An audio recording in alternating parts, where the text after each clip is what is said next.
Uy, PH, Oh. alam mo ba, yung catering ni Mare doon sa Naga, hindi na daw pwede kasi ang mahal-mahal pala niyang maningil. Diyos ko, Pichogapur, yan nga yung paalala nga ni Mayor Lenny Robredo.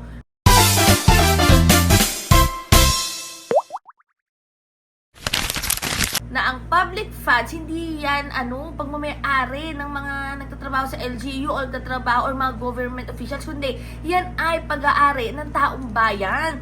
Kaya nga nagkaroon nga ng videographer, paglilinis sa mga pakain, sa mga caterers, na talagang bakit nagagastos ng ganito kalaking pondo? Itong ginagastos mong pera, public funds yan. Pera ng taong bayan yan. Tapos ibibigay mo lang sa caterer. Tapos kakain lang kayo ng isang araw. Oo nga. O, panoorin mo yung video na yan. Snacks, 120 yata.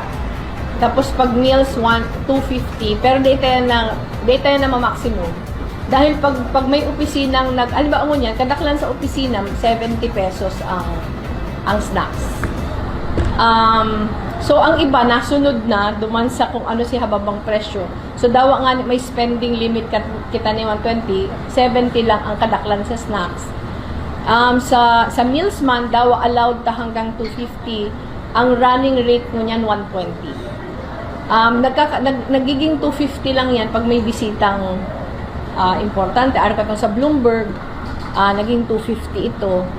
Pero maray kaya ang may spending guidelines dahil iyo si pagpapagirumdum sa tuya na bako ta ining kwarta. Nahiling ta kaya ang resulta kan sakripisyo. Araw ka itong sinabi ko sa report ko sa first 100 days because of the spending guidelines. Pag hiniling ta si January to June na gastos sa catering, 17 million yan. Ining 3 months na pagpuon July hanggang September, 2.6. Di pa kita ugma sa 2.6, dapat magbaba pa yan. Pero nag-a-adjust pa kaya ang system.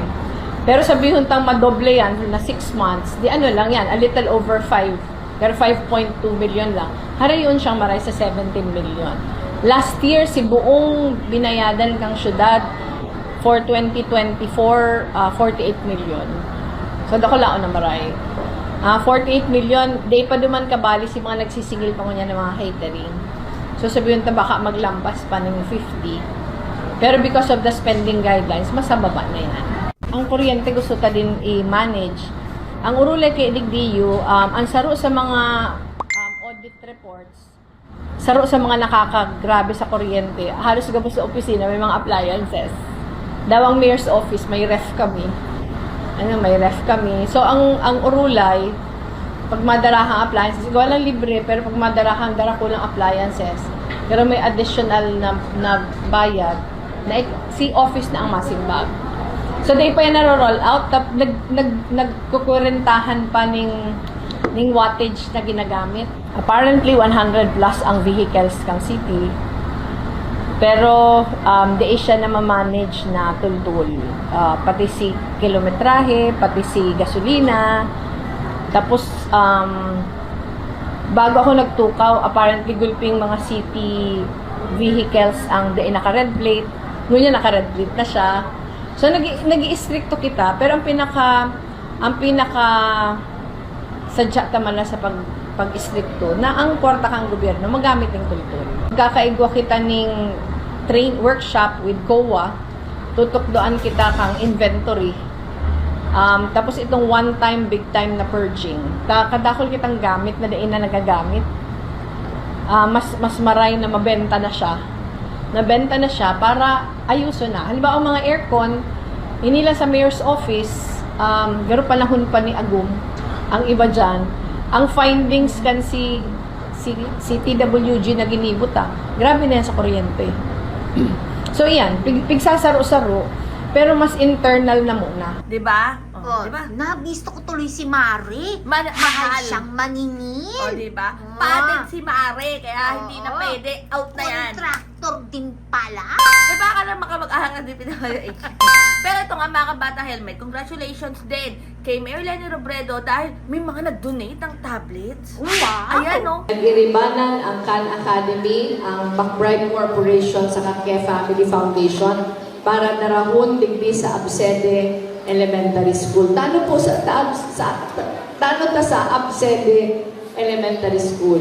Ma'am, pigpupurbaran mi po nagabos na eskwelahan digdi sa syudad ning nga Matabangan. Pero mi po, pag may grasyang naabot, kami po ni Rafi, si Rafi po, Executive Director kang Angat Buhay. Ang Angat Buhay ang parahanap ng Matarabang. Pag may naabot pong grasya, hahapoton mi na ang DepEd. Sisay ang nangangaipon ng classroom, sisay ang nangangaipon ng dormitories. Iniyo po, pigtawanan kaming listahan ni Ma'am Susan ka mga possible sites. Kami po ang nagpili kang absente, sabi mi garumayo pa lamang kita lumanataba. Nag-iribanan ang Khan Academy, ang McBride Corporation sa Kake Family Foundation para narahon digdi sa Absede Elementary School. Tano po sa Absede Elementary School. Ma'am, pigpupurbaran mi po nagabos na eskwelahan digdi sa syudad ning nga Matabangan. Pero mi po, pag may grasyang naabot, kami po ni Rafi, si Rafi po, Executive Director kang Angat Buhay. Ang Angat Buhay ang parahanap ng Matarabang. Pag may naabot pong grasya, hahapoton mi na ang DepEd. Sisay ang nangangaipon ng classroom, sisay ang nangangaipon ng dormitories. Iniyo po, pigtawanan kaming listahan ni Ma'am Susan ka mga possible sites. Kami po ang nagpili kang absente, sabi mi garumayo pa lamang kita lumanataba. Talagang pinagkakatiwalaan ang Angat Buhay NGO. Bakit kaya? Talagang katiwa-tiwala dahil may good governance talaga, may transparency and accountability. Di kagaya nung iba dyan na dumadalaw pa. May dinadalaw na mayor, pero Diyos ko dahil parang Ay. nakakaamoy ako na may korupsyon. Aba, close sila. Nakakagulat, di ba? Pero hindi na ako nagulat dyan kasi parang birds with the same feather, flocks together. Ito, i-comment nyo to mga kabata helmet. May katanungan na naman ako. In general na naman to, video Kapag ba nag-post ka sa SOCMED or sa kahit anong social media platforms at ikaw ay nag-react, ibig sabihin nun ay tinamaan ka na sa post.